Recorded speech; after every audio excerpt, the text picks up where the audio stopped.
After last week's video where we prepped Tangaroa to pull out 2 Detroit diesels, the questions came rolling in, from cutting hatches and building the gantry to how we handle that dry stack exhaust. This episode of Your Questions Answered covers the details you asked about. If you've ever tackled a big project, you'll appreciate what went into this one. Let's get into it. Hi guys, welcome to this week's question and answer. This week you saw us start tearing things apart to get the engines out, top hatch, bottom hatch.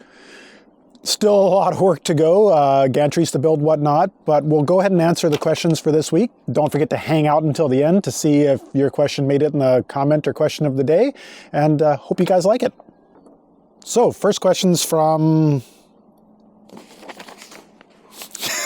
Sorry. My 40s have not been kind to my eyes. Okay, we've got the Swedish Chef. It will be nice to clean up all the wires, I can imagine. Isn't it enough to keep one muffler, smaller things that get hot in the engine room? While it would seem to be a good idea for one muffler, the problem with that is you can't run both engines into one muffler, because what happens is if you're ever running on just one engine, you'll get exhaust backflowing through the other engine, and you'll actually get exhaust coming out of the intake, because there's always valves that are open on that engine, and that air is going to come back, so you'll contaminate the engine room with carbon monoxide and all sorts of other nasty stuff. So would seem like a good idea, but definitely not. All right, next question's from Black Buzzard. I'm sure the thought occurred to you that a flex line inside the vertical pipe might work.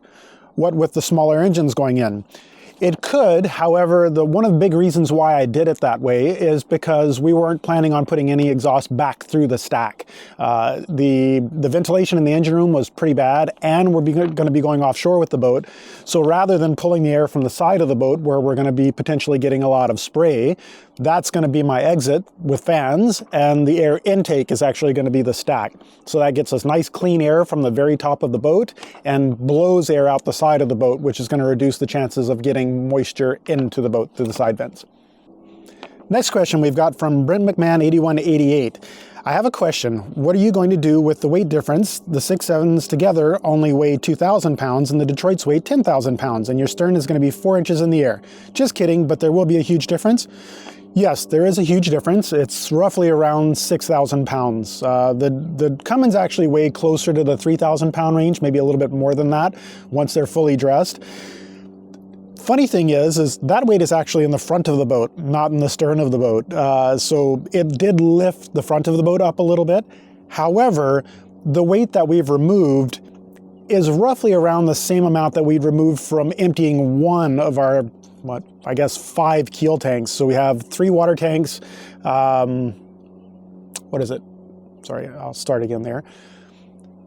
So that would be roughly around the same weight as emptying one of our 6 keel tanks. So we have 3 water tanks and 3 fuel tanks in the keel. The smaller ones are 500 gallons for water for the pair up front, and the bigger ones are 1,400 gallons for fuel in the rear, as well as a 700 gallon water tank in the rear. That 700 gallon water tank I leave full all the time for ballast, so it is no longer being used for water on the boat. It's actually not even connected to anything.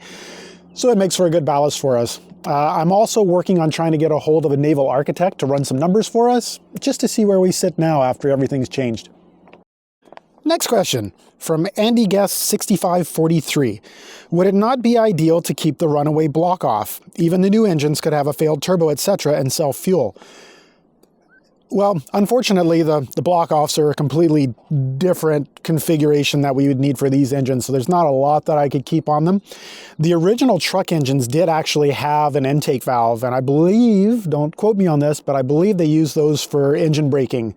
They're no longer on the engine. They've been gone since we got them, and the marine engines don't use that either, so I'm assuming that there's not enough of a chance of failure where they're really worried about it. So we probably won't do anything with it. I believe you had asked as well if we'd keep spare turbos. Yes, we will have spare turbos on board just in case, but I don't think we'll be needing the exhaust block or the intake block, because I don't think we'll ever have that issue. Simon T4499 asks, so now you have the hatches and stacks open, how do you keep the insides dry? Well, while we're in the yard, for the hatches, basically anytime that we're not doing an active lifting operation, we put the hatch back down and we have this really good tape called Dr. Shrink. This stuff is by far the stickiest, most tenacious tape I have used in my entire life, and it does a really good job of sealing things up. So just for interim times, we put the hatch back down, run a bead of the, or a slice of that around the outside, and it's good to go. As for the stack, it's gonna have to stay open for now. I still have a generator exhaust that runs up through there currently that will be converted over to a different exhaust later. But once that happens, I'll be able to cover the top of the stack, and there'll be kind of a plenum in there and a dog leg to keep the water out. Next question, SSN608 asks, why didn't you just lift the exhaust pipes out the top instead of bringing them down into the engine room? That would have been really easy. Unfortunately, the way that they were designed and the way that the stack was built, the stack actually overhangs the top of that area, and there's no way to get them straight out. They're too long to dog knob out of there. So they had to go through the bottom. I could have cut the stack, but the stack's got a really nice curvature on it, and it would have been difficult to get that back looking pretty again. So we just left it as is. I'm not even gonna attempt to pronounce this one, so I'm just gonna say, Thomas asked, why did you take them out? I'm going to assume you're talking about the exhausts, and the reason why is we're not going through the stack with the exhausts anymore. We're going to do out the side of the boat or out the bottom, depending on what we run into. However, we're not going to be going through the stack. So that's now going to be an air intake, and they had to come out.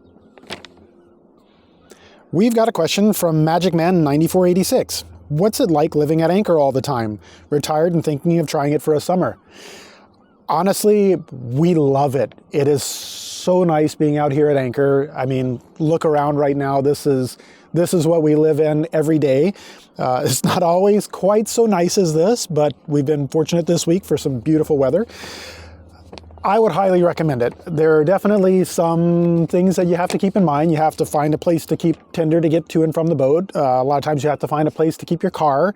So there can be some challenges with it. You have to be able to haul your garbage in and out. Depending on your laundry, you have to be able to get that in and out with you. So there's a lot of things to consider with it. But as far as the living part, it doesn't get much better than this. It's really important too, being out here on the water, to be off grid. There's a few things that you have to maintain all the time. You've got fuel, water, heat, poop. I mean, these are all critical items. And the more you're set up for that, the easier it is. We're quite well set up. We've got a very large black water tank. There's pump outs not too far away. We've got tons of water storage. We've got a water maker. We've got solar. We've got huge fuel capacity. So for us, it's pretty easy. Depending on where you're at though, it could be more difficult. And it's just something that you're really gonna have to keep in mind if you're gonna be moving off grid. Another good question that I didn't actually think about is from Philip Clark 9179. I don't know the fuel pump setup on a ship like this, but he asked, I'm curious though if you'll be adding a FAS, fuel air separation system. I didn't actually even think of it. We didn't end up doing that. However, thank you very much for the links on the videos. I'll check that out. It definitely sounds interesting, and we'll see if it's something that's going to work for us. So the next question, and this is something that's pretty common on older boats, and we had a couple of questions on this, was not to be a negative Ned, but I have some concerns about asbestos. It looks like there's some on the pipe. Yes indeed. There is asbestos on the boat. There's not much left. However, the fortunate bit is this isn't sprayed on asbestos. This is a wrapped asbestos, so it's fairly well contained. If it's kind of loose and nasty, typically what we'll do is we'll wrap it with plastic and tape it up before we move it, or we'll spray it with water just to kind of tamp everything down on there.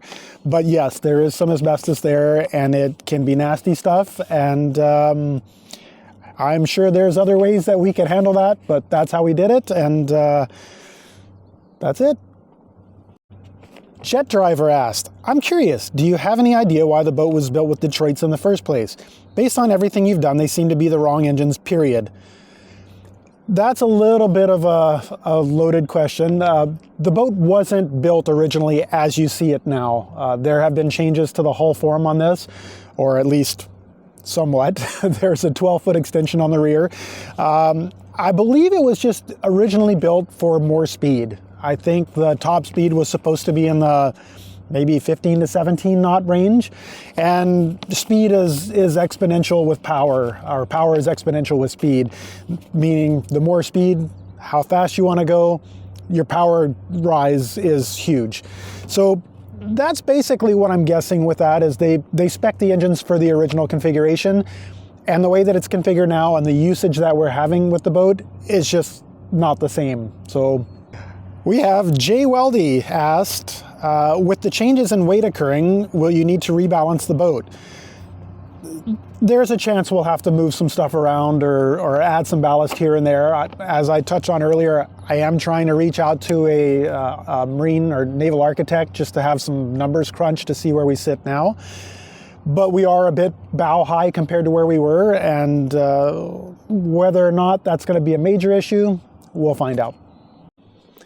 We have another question from Jet Driver. He said, with the Detroits at wide open throttle, what speed did the boat run? And what do you know of the boat's history? The Detroits were, I never really pushed them super hard. I didn't have enough of a background with them to really trust them as much as I probably could have. So I think the most we ever really pushed those to is probably around 1800 RPM. And at that range, we'd already hit hull speed. So I think we were around the 13 knot range, and only thing we were doing is making a big wake in the bow. So yeah, not really a lot of good info on that for you, but that's basically what we found. As far as the history, we've actually got a lot of history for the boat. We contacted the Hagen Museum, who specializes in Stevens Brothers yachts. And for $50, they sent us an insane amount of information. We've got a binder that thick of every bit of communication from the original owners. And back then it was all mail or fax or whatever else. Huge wealth of information. Unfortunately, it was mostly the early history of the boat. Late history is a bit cloudy, but it's pretty cool nonetheless. We've got another question here from Chip Bisson 28. Do you have the Hello Kitty shop rags on your web store? I love that question.